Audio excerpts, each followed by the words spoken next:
Dore ibintu birindwi wakora bigatuma ukundwa cyane. Burya buri wese arakunda, ariko gukundwa ni umugisha. Hari abantu usanga bakunda cyane, nyamara abandi bo ugasanga nta gikundiro bagira. Wabateguriye ibintu bishobora kugufasha gukundwa, nubwo waba ubibona nk'utagira igikundiro. Ibyo wakora kugira ngo ugire amahirwe yo gukundwa n'abantu benshi. Icya mbere, menya kwigomwa igihe cyawe ugiriye uwo ukunda. Burya ifuni ibagara ubucuti ni akarere. Ntiwasura umuntu udafitiye igihe. Mu gihe uwo witwa ko ukunda utamufitiye igihe, bizamugora kugukunda. Igihe utaye kubera uwo ukunda burya ni igishoro kinini uba ushoye muri urwo rukundo rwawe nawe.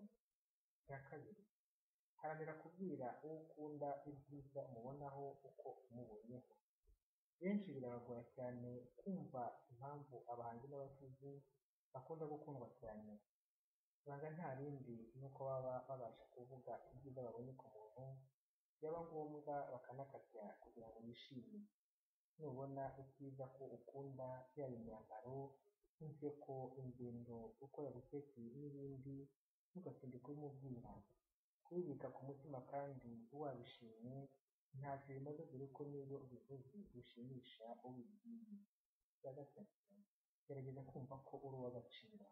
Igihe cyose wisuzugura wumva ko ntacyo uri kandi ko ntawaguha igihe, n'abandi niko bazagufata. Niwumva agaciro kawe bizatuma utuza n'abandi kumva ko uri uw'agaciro, ndetse iteka bajye bihutira kubisanga no kukuba hafi. Icya kane, gerageza kuba umuntu utuye ku mutima, useka kandi usetsa. Usibye birya n'uwo ukunda, n'undi muntu wese mudafitanye urukundo azagukunda niba akujya iruhande ukamuruhura umusetsa. Niba uko umuntu akwegereye asanga uri mu maganya, azakugendera kure kuko iteka azinda ko ayo maganya yawe wayamwanduza cyangwa akaba yanagutatira ko uri umunyamushaka kandi wenda urengana.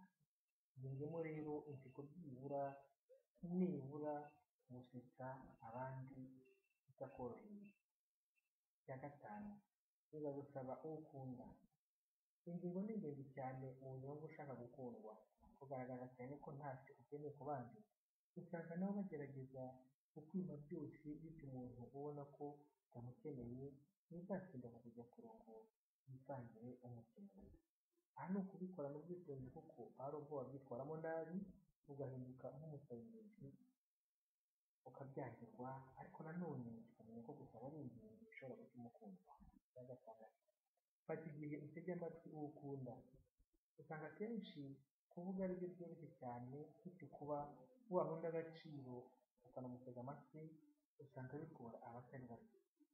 Kumenya ko uwo ukunda agomba kukubwira mpaka yimaze agahinda ni ingenzi. Hanya rero kumutega amatwi cyane kurusha uko wakwifuza ko we ayagutega, bizatuma agukunda cyane. Icya karindwi, iyo umucira urubanza. Iteka ryose mu gihe utazi impamvu imutera kumera uko ameze, wenda wowe utishimira, bihuzagurika kumuca urubanza ugasanga akenshi ushobora kwibeshya no kumutekereza ibitari byo, bityo bikaba byatuma urukundo yaragufitiye rugabanuka. Iyi nkuru mugezwa na Bangandija Habyarimana.